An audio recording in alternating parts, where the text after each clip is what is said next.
Line to center field. That'll fall a base hit. Rivera rounding third base, and Buxton will fire towards the plate. It's going to be in time.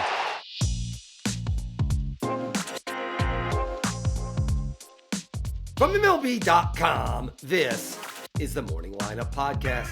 I'm your host, Will Leach.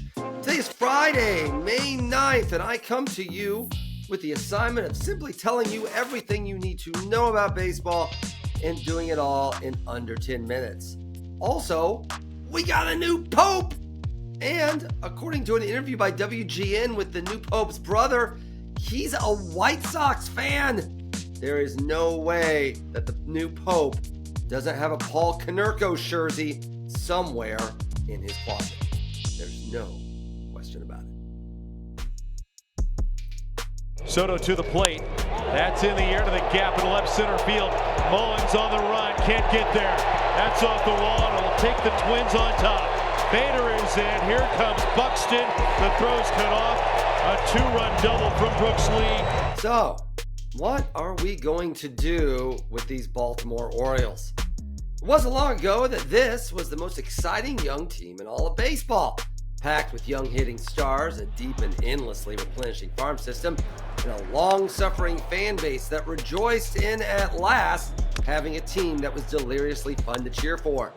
This was the team of the Homer Hose. Those days seem very far in the past right now. The Orioles ended a truly miserable series in Minneapolis on Thursday with a 5-2 loss to the Twins that was pure torture for those increasingly irritated fans. They got an excellent pitching performance from Dean Kramer, his second in a row, giving up just 2 runs in 7 innings. They got 10 hits and held the Twins to just 5. They led pretty much the whole dang game, but they still found a way to lose. As has been the case seemingly all season, the Orioles kept stranding runners on base, going 2 for 13 with runners in scoring position, with one of those hits coming with a runner from second being thrown out at home.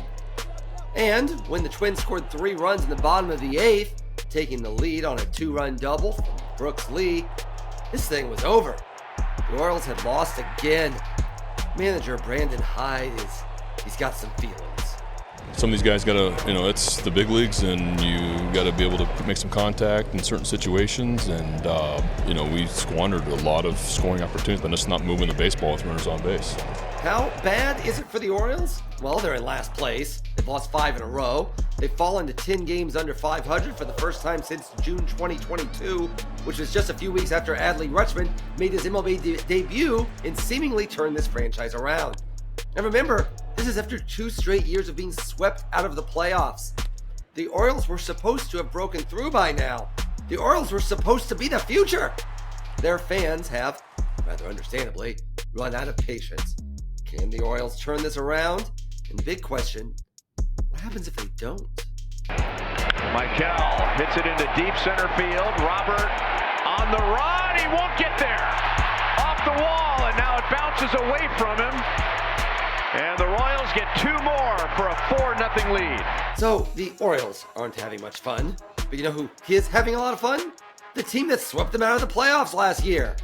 Yep, the hottest team in baseball right now is the Kansas City Royals. Try that in the Stephon voice.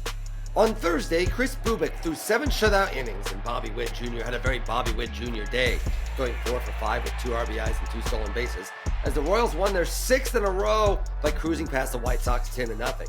This is actually their second 6-game win streak of the last fortnight.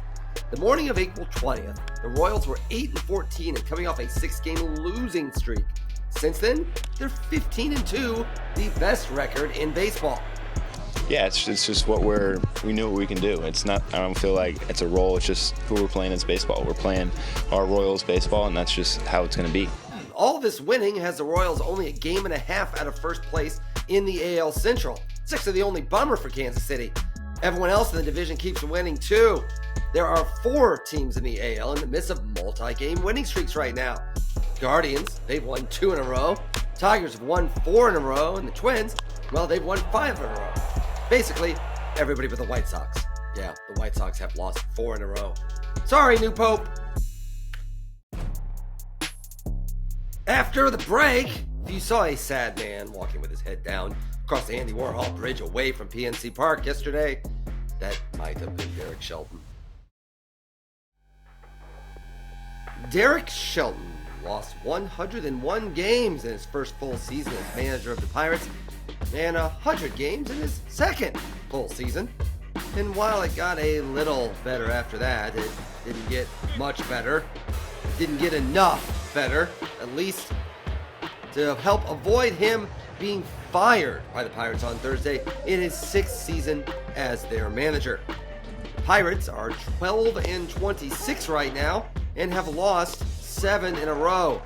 Shelton, the pride of Southern Illinois University, party school, goes Salukis, managed 746 games for the Pirates, making him 10th on the all-time Pirates list.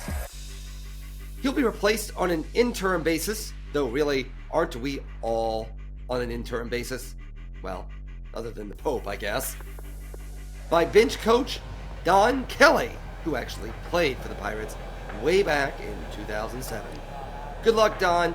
You got your new job the same day as the Pope. Hey, so how about all those managers who didn't get fired on Thursday? How did they do in their games? Let's answer that in the whip around. Rafael Devers, who, so you know, was not playing first base on Thursday, and he's a little bit offended that you would even ask, had 2 hits and a homer as the Red Sox cruised past the Rangers 5-0. Rangers have lost 9 of their last 12. Fly ball right field. That's well hit. It is long gone. Way out of the ballpark. A 3-run home run for Bryson Stotts. Trailing 4-1 at George Steinbrenner Field in Tampa, the Phillies scored 3 in the 8th on a 3-run homer by Bryson Stott, 1 in the 9th, and 2 more in the 10th as they beat the Rays 7-6.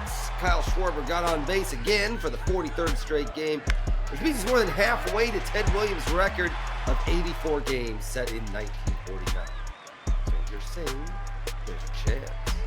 Walk-off alert! Here we go again. Through the left side. Ozzy's coming home. And the Braves win it in 11. Braves rookie Drake Baldwin. Hey, Drake.